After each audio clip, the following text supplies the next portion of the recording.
Olá pessoal, bem-vindos ao Congresso Florestas Online 2018. Eu sou o professor Fiore Bisigato, eu sou advogado, professor de Direito, graduado em Ciências Jurídicas e Sociais pela PUC Campinas, pós-graduado em Direito e Economia da Empresa pela Fundação Getúlio Vargas, atualmente mestrando em Direito Empresarial e Cidadania na Unicuritiba.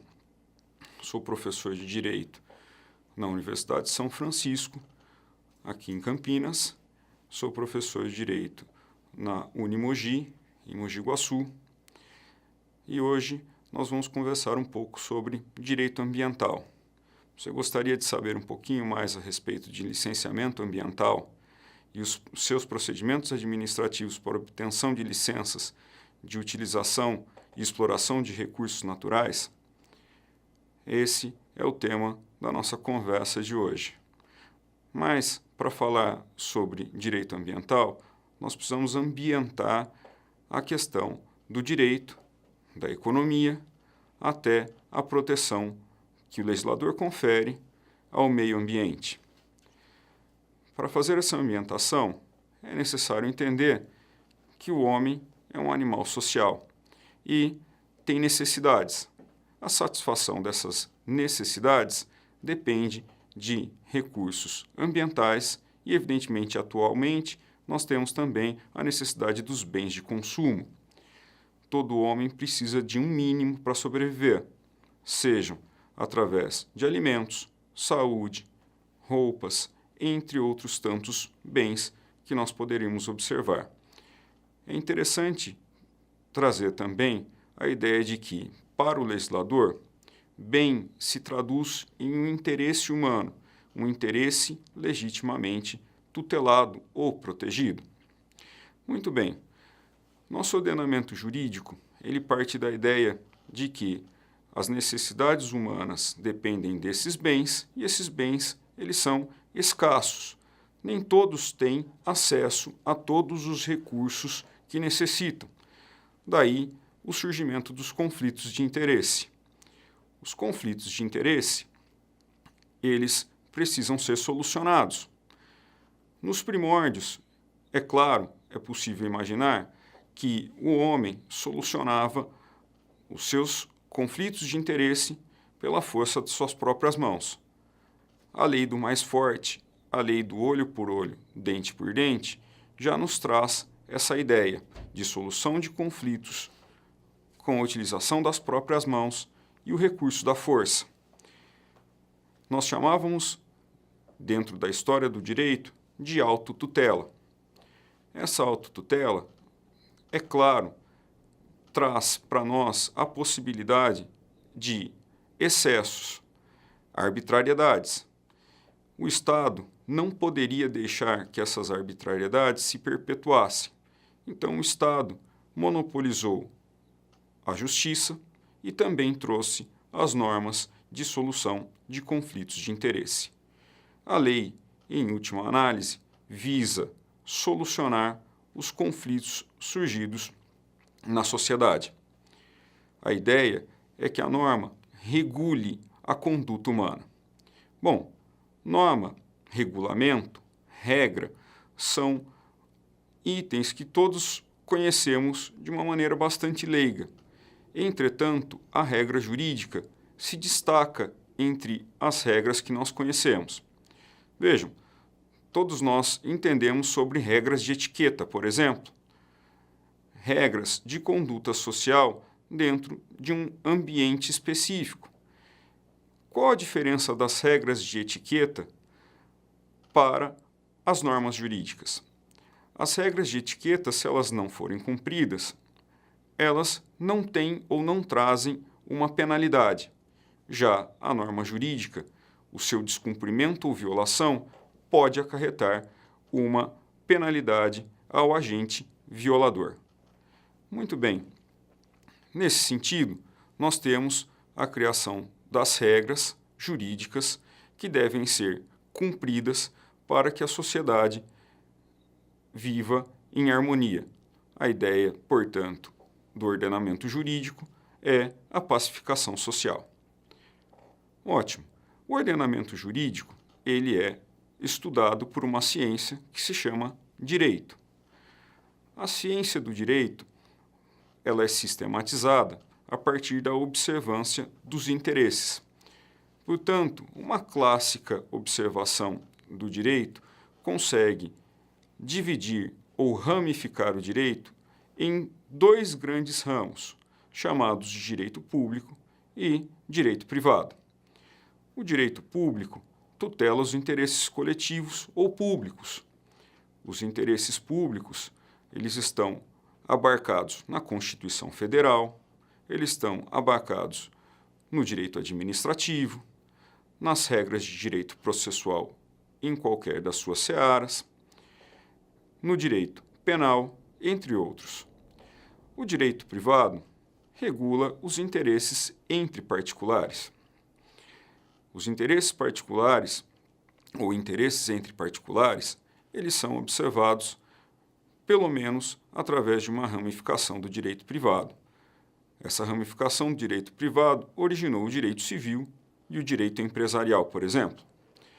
O direito civil, ele traz algumas regras que são muito comuns e as definições muito comuns das pessoas e dos seres humanos.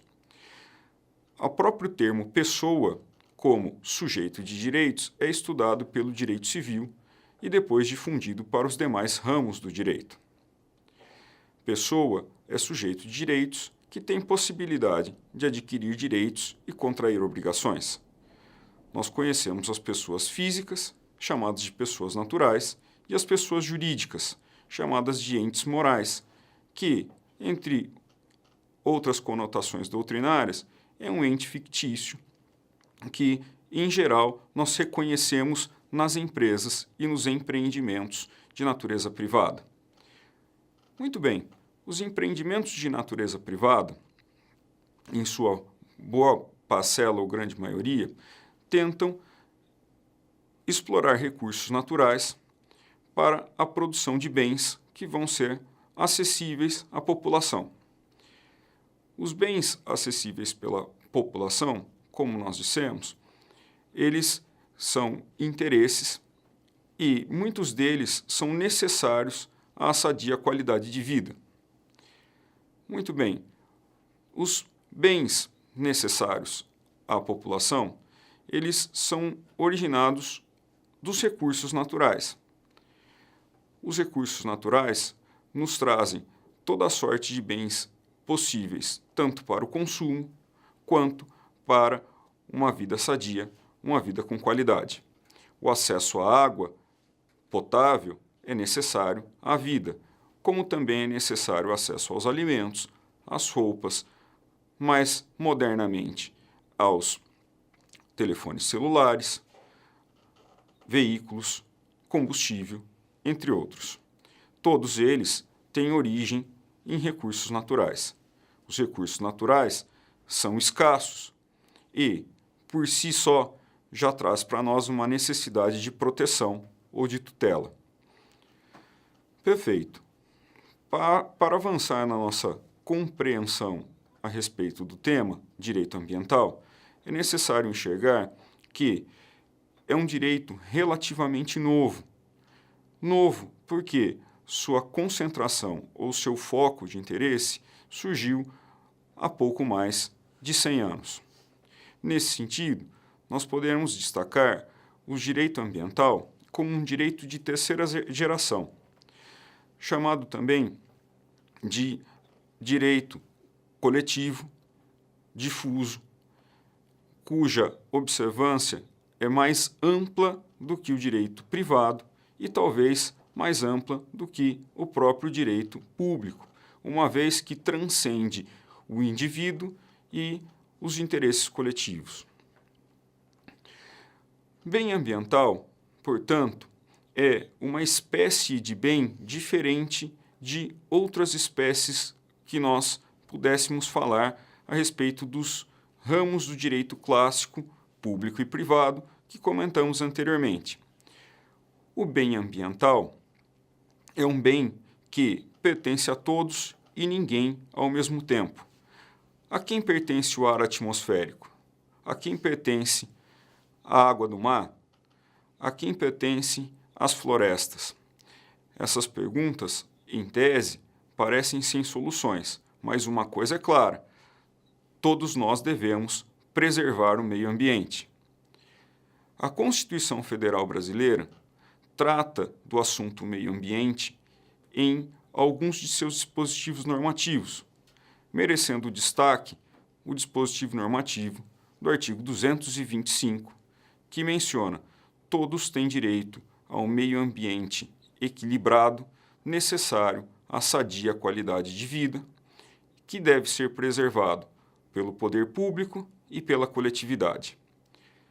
Ótimo! Sabemos, então, que a própria Constituição, como carta maior do nosso ordenamento jurídico, traz para nós a necessidade de proteção ao meio ambiente. Essa proteção deve ser muito direcionada aos interesses do homem, pois nós temos um ordenamento jurídico de direito ambiental antropocêntrico, ou seja, o homem é o centro das atenções no direito ambiental. As relações e interações do homem com o meio ambiente são o foco do estudo do direito ambiental. Muito bem, sabendo disso, é necessário agora que a gente possa entender um pouquinho sobre a própria interação do homem com o meio ambiente e a exploração dos recursos naturais, uma vez que todos os bens que nós temos, todos os bens que nós precisamos, eles são oriundos do meio ambiente. Os bens ambientais são disciplinados pela Política Nacional do Meio Ambiente, que traz para nós o conceito de meio ambiente, o conceito de poluidor, o conceito de degradação, o conceito de recursos naturais e traz outras disciplinas. Sabendo que a lei traz para nós esses conceitos, é necessário que nós compreendamos tais conceitos para o avanço de um estudo aprofundado. Para nós hoje, basta entender que os bens ambientais são recursos naturais dispostos na lei. A Lei 6.938 de 81 traz, portanto, a Política Nacional do Meio Ambiente e regula a interação do homem com o meio ambiente em todas as suas formas.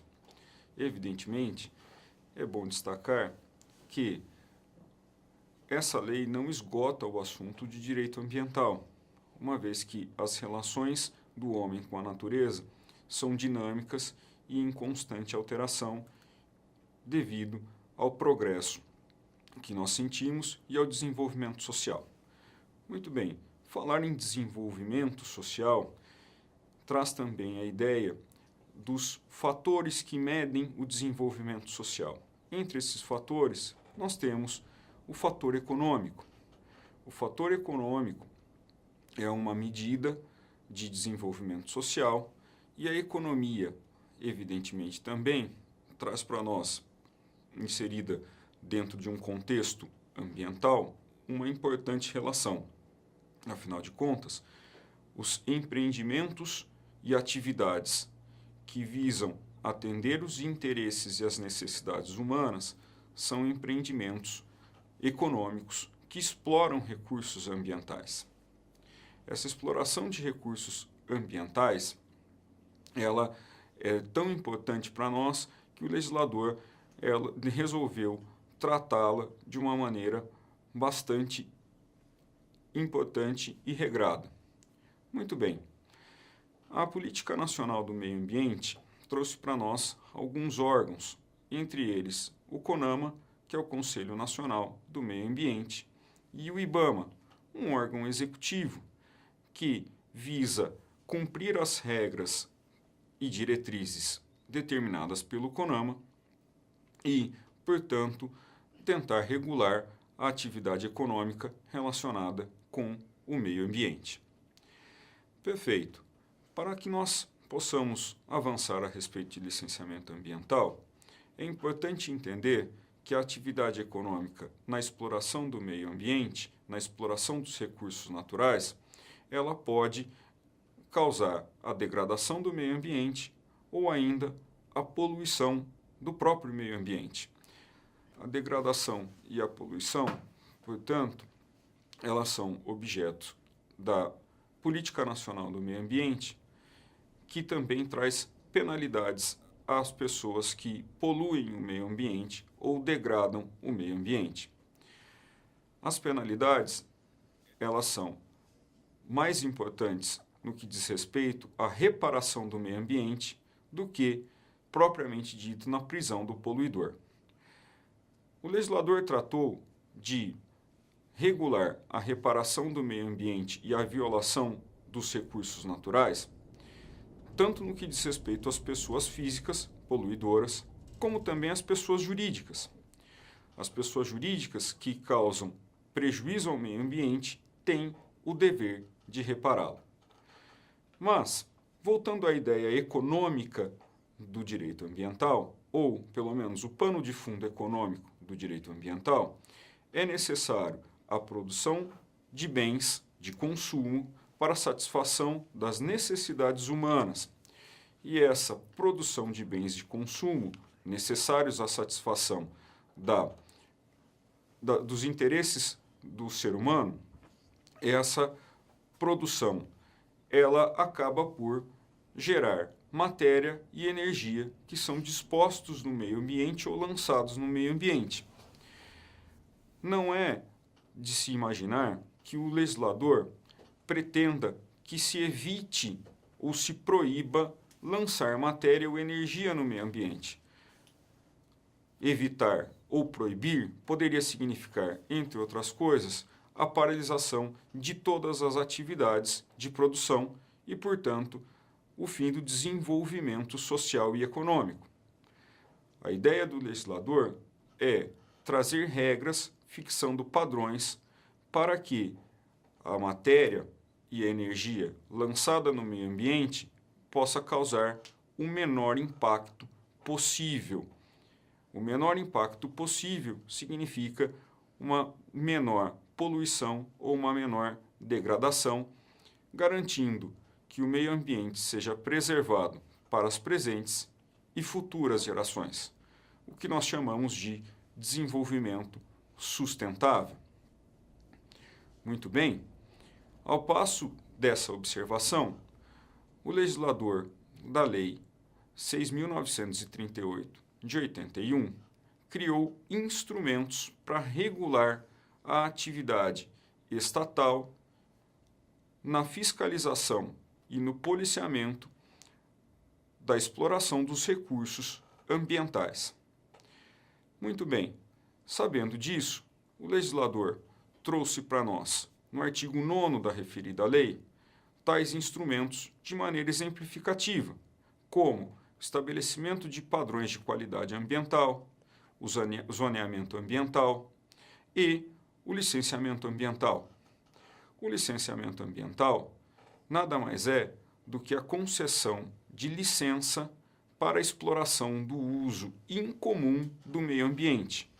Afinal de contas, o uso comum do meio ambiente significaria uma relação de equilíbrio entre o homem e os recursos naturais.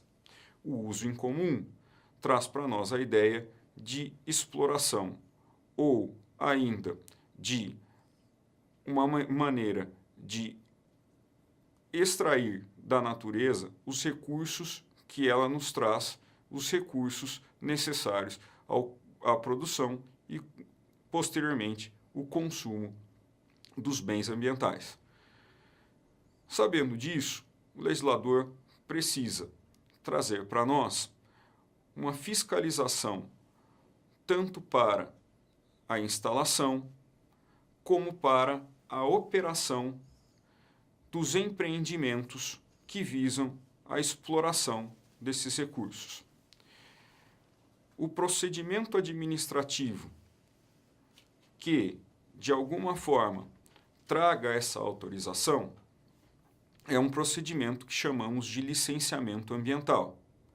O licenciamento ambiental, ele tem por finalidade última conferir uma autorização ou permissão para a exploração incomum dos bens em matéria de meio ambiente.